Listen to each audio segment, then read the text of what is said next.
ಸ್ನೇಹಿತರೆ ನಮಸ್ಕಾರ. ಇವತ್ತು ವರಳ್ನಲ್ಲಿ ಕುಟ್ಟಿದಂಥ ಶೇಂಗಾ ಚಟ್ನಿ ಪುಡಿಯನ್ನು ಶುಭಾರಂಭ ಹೋಮ್ ಇಂಡಸ್ಟ್ರೀಸ್ ರಾಣೆಬೆನ್ನೂರಲ್ಲಿ ಸುಮಾ ದೇಶಪಾಂಡೆ ಅವರು ಮಾಡ್ತಾಯಿದ್ದಾರೆ. ಇದನ್ನು ಯಾವ ರೀತಿ ಮಾಡ್ತಾಯಿದ್ದಾರೆ ಅಂತ ನೋಡ್ಕೊಂಬರೋಣ. ನಮಸ್ಕಾರ ಮೇಡಮ್. ಏನು ಮಾಡ್ತಾಯಿದ್ರಿ ಮೇಡಮ್ ಇವತ್ತು? ಹೌದಾ ಮೇಡಮ್. ಇದಕ್ಕೆ ಬೇಕಾದಂಥ ಸಾಮಗ್ರಿಗಳನ್ನು ಒಂದು ಸಲ ಪರಿಚಯ ಮಾಡಿಸ್ತೀರಾ ಮೇಡಮ್? ಶೇಂಗಾ ಆ್ಯಕ್ಚುಲಿ ನಾವು ಹುರಿದಿಟ್ಕೊಂಡಿದ್ದೀವಿ. ಸರಿ ಮೇಡಮ್. ಸಿಪ್ಪೆ ತೆಗೆದು ಸರಿ ಮೇಡಮ್. ರೆಡಿ ಮಾಡ್ಕೊಂಡು ಚೆನ್ನಾಗಿ ರೋಸ್ಟ್ ಮಾಡಿ ಹುರಿದಿಟ್ಟಿದ್ದೀರಾ ಮೇಡಮ್, ಸಿಪ್ಪೆ ತೆಗೆದು. ಓಕೆ, ಒಳ್ಳೆಲ್ಲ ಹಾಕ್ಕೊಂತಾರೆ. ಸರಿ ಮೇಡಮ್. ಇದಕ್ಕೆ ರುಚಿಗೆ ತಕ್ಕಷ್ಟು ಉಪ್ಪು. ಸರಿ ಮೇಡಮ್. ನಮ್ಮ ಉಪ್ಪು ಅನುಸಾರವಾಗಿ ಹಾಕೋಬೇಕು. ಸರಿ ಮೇಡಮ್. ಸರಿ, ಈಗ ಎಷ್ಟು ಅರ್ಧ ಕೆ ಜಿದು ಮಾಡ್ತಾಯಿದ್ದೀರಾ ಮೇಡಮ್? ಹಾಂ, ಇದು ಅರ್ಧ ಕೆ ಜಿ. ಸರಿ ಮೇಡಮ್. ಸರಿ, ಆಮೇಲೆ ಖಾರ ಪುಡಿ.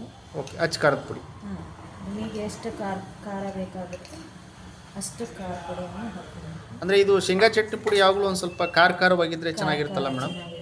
ಆಮೇಲೆ ಬೆಳ್ಳುಳ್ಳಿ. ಹಾಂ, ಸಿಪ್ಪೆ ತೆಗೆದು ಬಿಡಿಸಿದಂಥ ಬೆಳ್ಳುಳ್ಳಿ. Okay madam. ಬೆಳ್ಳುಳ್ಳಿ ಮತ್ತು ಖಾರ ಚೆನ್ನಾಗಿದ್ದರೆ ಅದರದ್ದು ರುಚಿ ಚೆನ್ನಾಗಿ ಆದರೂ ಮಾಡ್ಕೋಬೋದು, ಹಿಂಗಾದರೂ ಮಾಡ್ಬೋದು. ಸರಿ ಮೇಡಮ್. ಎರಡು ಸರಿ ಮೇಡಮ್. ಇದನ್ನು ಈಗ ಕುಟ್ತಾ ಇದೆ. Okay madam. ಇದು ತುಂಬ ವಿಶೇಷ ಸ್ನೇಹಿತರೆ. ಯಾಕಂದರೆ ಇದು ಕೆಂಪಗಾಗಿ ಉಟ್ಕೊಂಡ್ರೆ ಮಾತ್ರ 1 ತಿಂಗಳಿಂದ 2 ತಿಂಗಳ ತನಕ ಚಟ್ನಿ ಪುಡಿ ಸ್ಟೋರ್ ಮಾಡಿ ಇಡ್ಬೋದು ಮೇಡಮ್. ಒಂಚೂರು ಕಚ್ ಅಂದರೆ ಅದು ಬೇಗ ಹಾಳಾಗುತ್ತೆ. ಬೇಗ ಹಾಳಾಗುತ್ತೆ, ತಿನ್ನಲಿಕ್ಕೂ ಇದು ಬರುತ್ತೆ. ನೋಡಿ ಸ್ನೇಹಿತರೆ, ಈ ಉತ್ತರ ಕರ್ನಾಟಕದಲ್ಲಿ ಚಟ್ನಿ ಪುಡಿಗಳನ್ನು ಈಗಲೂ ಒರಳಲ್ಲಿ ಕೊಡ್ತಾರೆ. ಇದು ತುಂಬ ವಿಶೇಷ ಮತ್ತು ಇದು ತುಂಬ ನ್ಯಾಚುರಲ್ ಆಗಿರ್ತದೆ. ಇದರ ಸ್ವಾದ ತುಂಬ ರುಚಿಕಟ್ಟಾಗಿರ್ತದೆ, ತುಂಬ ಖಾರವಾಗಿ ಮತ್ತು ಬೆಳ್ಳುಳ್ಳಿ ಘಮ, ಶೇಂಗಾ. ಇದು ರೊಟ್ಟಿ, ಚಪಾತಿಗೆ ಮತ್ತು ಊಟಕ್ಕೆ ಎಲ್ಲದಕ್ಕೂ ತುಂಬ ವಿಶೇಷವಾದಂಥ ಚಟ್ನಿ ಪುಡಿ ಇದು. ಉತ್ತರ ಕರ್ನಾಟಕದ ವಿಶೇಷ ಶೇಂಗಾ ಚಟ್ನಿ ಪುಡಿ, ಒರಳಲ್ಲಿ ಕುಟ್ಟಿದ ಶೇಂಗಾ ಚಟ್ನಿ ಪುಡಿ ಬೇಕಾದರೆ ಶುಭಾರಂಭ ಹೋಮ್ ಇಂಡಸ್ಟ್ರೀಸ್ ರಾಣೆಬೆನ್ನೂರು ಇವರನ್ನು ಸಂಪರ್ಕಿಸಿ. ದೂರವಾಣಿ ಸಂಖ್ಯೆ 9663882159.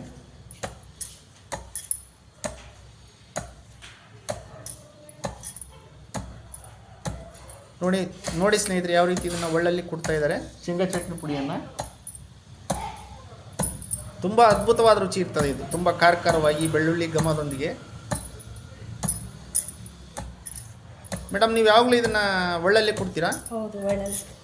ನಿಮ್ಮ ಗ್ರಾಹಕರು ತುಂಬ ಇಷ್ಟಪಡ್ತಾರಲ್ಲ ಇದನ್ನು? ಭಾಳ ಇಷ್ಟಪಟ್ಟು ತಗೊಂಡು. ಓಕೆ, ಯಾಕಂದರೆ ಇದು ಈಗಿನ ಇದರಲ್ಲಿ ಎಲ್ಲ ಮಿಕ್ಸರು ಮತ್ತು ಗ್ರೈಂಡರಿಗೆ ಹಾಕ್ತಾರೆ. ಇಲ್ಲ, ಒಳ್ಳಲ್ಲಿ ಕುಟ್ಟಿದ್ದು ಮಾತ್ರ ವಿಶೇಷ, ತುಂಬ ವಿಶೇಷ ಅನಿಸುತ್ತೆ ಇದು ರುಚಿ ಕೂಡ. ಅಂದರೆ ಬೇರೆ ಬೇರೆ ಊರುಗಳಿಗೆ ಪಾರ್ಸಲ್ ಎಲ್ಲ ಕಳಿಸ್ತೀರಾ madam? Hyderabad, Bengaluru. Okay madam. ನೋಡಿ ಅಮೇರಿಕಾ ಕೂಡ ಹೋಗಿದೆ. ನೋಡಿ ಸ್ನೇಹಿತರೆ, ಏನು ಹೇಳ್ತಾ ಇದ್ದಾರೆ ಅಂದರೆ ಒಳ್ಳಲ್ಲಿ ಕುಟ್ಟಿದ ಚಟ್ನಿ ಪುಡಿಗಳು, ಇವರ ಚಟ್ನಿ ಪುಡಿಗಳು ಬೆಂಗಳೂರು, ಹೈದರಾಬಾದು, ಬಾಂಬೆ, ಪುಣೆ ಮತ್ತು ವಿದೇಶಗಳಿಗೆ ಕೂಡ ಹೋಗ್ತದಂತೆ. ತುಂಬ ಚೆನ್ನಾಗಿ ಬಂದಿದೆ ಮೇಡಮ್, ಕಲರ್ ಕೂಡ. ಹೌದು ಮೇಡಮ್, ಒಂದು ಸಲ ಮಾಡಿದರೆ ಎಷ್ಟು? ಈಗ 5 kg 4 kg ಹಿಂಗೆ ಮಾಡ್ತೀರಾ ಮೇಡಮ್? 3 kg ಮಾಡ್ತೀವಿ. Okay madam. ಅಂದರೆ ಇವತ್ತು ವಿಡಿಯೋ ತೋರ್ಸೋಕ್ಕೋಸ್ಕರ ನೀವು ಈಗ ಇಷ್ಟು ಇಲ್ಲ, ಅಂದರೆ ಇವತ್ತೇ 3 kg ಮಾಡ್ತಾ ಇದ್ದೀವಿ. Okay madam. 3 kgಗೆ 2 ದಿನದಾಗ ಖಾಲಿ ಆಗುತ್ತೆ. ಸರಿ. ತುಂಬ ಆರ್ಡರ್ ಇದೆ ಮೇಡಮ್. ಆಗ ಹಾಂ, ಫ್ರೆಶಲ್ಲೇ ಮಾಡ್ತೀವಲ್ವಾ? ಹಾಂ, ಆಗಿಂದಾಗೆ ಫ್ರೆಶ್ ಮಾಡಿಕೊಡ್ತೀರಾ ಮೇಡಮ್, ಸ್ಟಾಕ್ ಇರಲ್ಲ ನಿಮ್ಮ? ಸ್ಟಾಕ್ ಇರಲ್ಲ. ನೋಡಿ ಸ್ನೇಹಿತರೆ, ಸಾಂಪ್ರದಾಯಿಕ ಶೈಲಿಯಲ್ಲಿ ಒಳ್ಳಲ್ಲಿ ಕುಟ್ಟಿದ ಶೇಂಗಾ ಚಟ್ನಿ ಪುಡಿ ಯಾವ ರೀತಿ ಬರ್ತಾ ಇದೆ ಮತ್ತು ಅದು ಯಾವ ರೀತಿ ಈಗ ಆಗ್ತಾ ಇದೆ ಅಂತ ನೋಡ್ತಾ ಇದ್ರಿ. ತುಂಬ ಅದ್ಭುತವಾಗಿ ಬರ್ತಾ ಇದೆ. ನೋಡಿ ಯಾವ ರೀತಿ ಅದು ಕಲರ್ ಕೂಡ ಚೆನ್ನಾಗಿ ಬರ್ತಾ ಇದೆ ಮತ್ತು ಅದು ಶೇಂಗಾ ಬೇಳೆ, ಬೆಳ್ಳುಳ್ಳಿ, ಖಾರ ಪುಡಿ ಎಲ್ಲ ಮಿಶ್ರಣ ಆಗ್ತಾ ಇದೆ. ತುಂಬ ಅದ್ಭುತವಾಗಿ ಬರ್ತಾ ಇದೆ, ನೋಡ್ಬೋದು ಈ ವಿಡಿಯೋದಲ್ಲಿ. ತುಂಬ ಧನ್ಯವಾದಗಳು ಮೇಡಮ್. Thank you.